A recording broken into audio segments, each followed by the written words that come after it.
Selamat berjumpa kembali dalam layanan audio Sahabat Seperjalanan. Hari ini adalah hari Rabu 3 Desember 2025. Tema renungan saat teduh kita dengan judul Terhina Karena Menghina.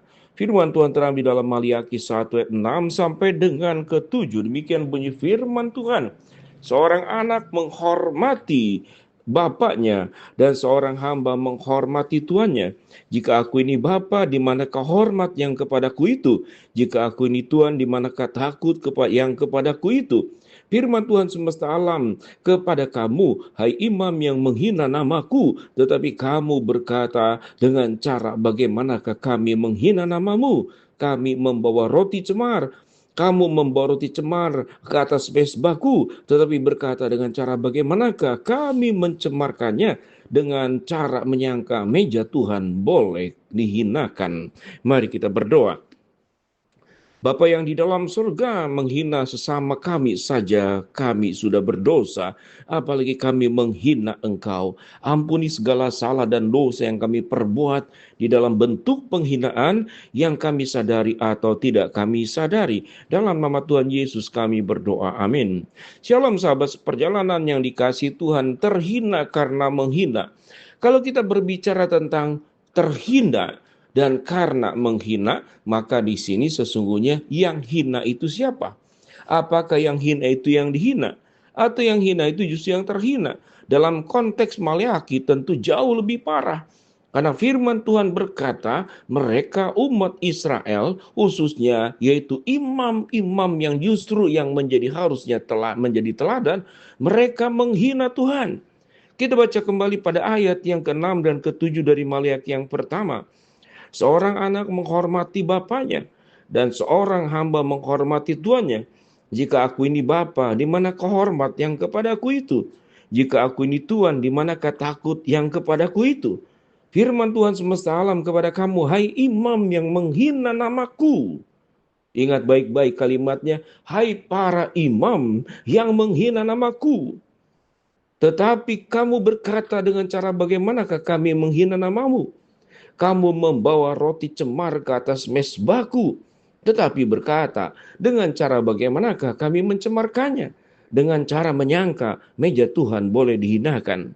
Sahabat seperjalanan, para imam yang menghina namaku, kita tahu dengan jelas para imam dari 12 suku itu seringkali yang dihususkan adalah suku Lewi yang dipilih untuk mengurus hak mesbah-mesbah Allah, bait Allah, yang dihususkan tidak bergelut di dalam berladang maupun beternak. Mereka khusus melayani Tuhan, menjadi wakil daripada bangsa Israel untuk membawa bangsa Israel datang kepada Tuhan. Tetapi mereka sendirilah yang menghinakan mesbah Tuhan dengan membawa yang cemar. Kalau kita lebih teliti lebih dalam, bahwa para imam ini tidak melakukan fungsinya, bahkan mereka melakukan penipuan, melakukan penyimpangan di dalam perpuluhan. Mereka tidak menegakkan, tidak menegur bangsa Israel yang nikah campur, kawin campur dengan bangsa yang lain. Tidak mendidik bangsa Israel yang tidak menghormati Allah. Mengapa demikian? Karena imamnya sendiri pun tidak menghormati. Kalau kita lihat dalam situasi rohani sosial yang ada pada waktu itu, setelah kembali dari pembuangan, mereka mengalami kemunduran moral. Imam mengabaikan persembahan yang layak. Bangsa Israel kawin campur, terjadinya perceraian, terjadinya berbagai macam tindakan-tindakan amoral. Lalu datanglah Maleaki yang disebut sebagai malaikat Allah atau utusan Allah. Dan kemudian Maleaki menyampaikan berita bertobatlah sebab kerajaan Allah sudah dekat. Kitab Maleaki juga mencatat tentang akan datangnya Yohanes Pembaptis di masa mendatang, yaitu Kristus yang memberitakan Kristus sebagai jalan yang lurus. Sehingga kalau boleh kita melihat pada zaman Maleaki maupun zaman Yohanes Pembaptis dan pada zaman kita yang hidup saat sekarang, persoalan besar yang ada adalah penyimpangan iman, penyimpangan di dalam moral, penyimpangan di dalam karakter, dan yang paling utama, mereka tidak menghormati Allah. Firman Tuhan berkata, meja Tuhan boleh dihinakan. Mungkin kalau kita berkaca siapa kita, kita merasa kita tidak menghina Tuhan. Tetapi kalau kita kemudian menghina ciptaan Tuhan saja, bahkan memperlakukan binatang secara tidak wajar, mungkin mempermainkan, mungkin menyiksa, maka kita sedang menghina ciptaan Tuhan. Apalagi menghina manusia sebagai diciptakan menurut gambar dan rupa Allah. Mungkin karena dia miskin, mungkin karena dia tidak berdaya, atau mungkin karena dia bawahan kita, atau mungkin karena dia itu adalah anak kita. Orang tua seringkali kalau tidak hati-hati sangat mudah sekali berkata-kata binatang, kata-kata kebun binatang kepada anak. Anak kita manusia dikatakan binatang dalam bentuk wujud yang lain. Mungkin anjing, mungkin babi, mungkin apapun. Bahkan ada yang menyebut anaknya itu setan.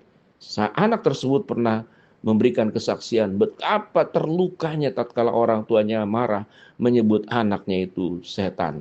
Kalau kita boleh melihat, kalau kita diajar oleh Tuhan, tidak boleh menghina manusia, tidak boleh kemudian memperdaya binatang, apalagi yang terparah menghina Tuhan, mencemarkan pelayanan Tuhan. Kita berbicara kenapa tidak boleh memberikan katakanlah binatang yang cemar, binatang yang cacat.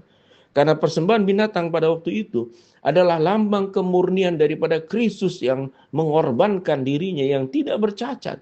Sehingga kalau korban cacat punya makna bahwa persembahannya pun cacat.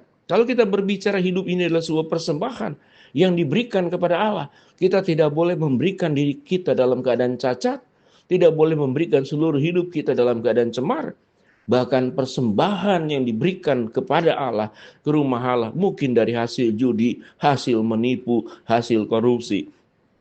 Pihak gereja tidak tahu. Pihak gereja menerima saja mengelola keuangan tersebut untuk pekerjaan Tuhan. Tapi Tuhan melihat dari mana sumber uang tersebut. Jadi artinya orang yang tidak datang kepada Allah, bersyukur dengan memberikan katakanlah perpuluhan, persembahan, itu sudah berdosa.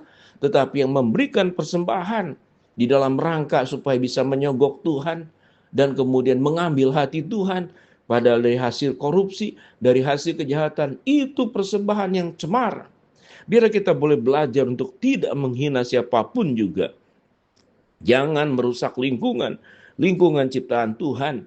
Jangan kemudian menganiaya binatang. Binatang adalah ciptaan Tuhan.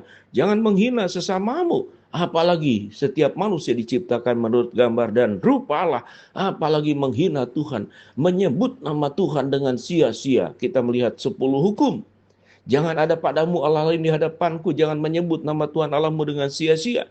Di sini berbicara tentang rasa hormat, rasa menghargai, memuliakan, sujud menyembah untuk segala keagungan dan kemuliaan Allah harus menjadi nafas hidup kita. Harus menjadi bagian yang menyatu di dalam diri kita. Kita tercipta dari Allah akan kembali kepada Allah. Beranikah engkau menghina Tuhan yang satu hari kelak nanti, waktu engkau mati, engkau akan bertemu dengan Tuhan yang akan mengadili kita. Dan kita akan duduk di tahta pengadilan Allah. Apa yang kita akan bicarakan, apa yang kita akan bincangkan. Beranikah kita melatap wajah Allah yang Maha Kudus dalam segala keberdosaan kita. Berhentilah kehidupan untuk terbiasa menghina, apalagi menghina Tuhan. Kita berdoa.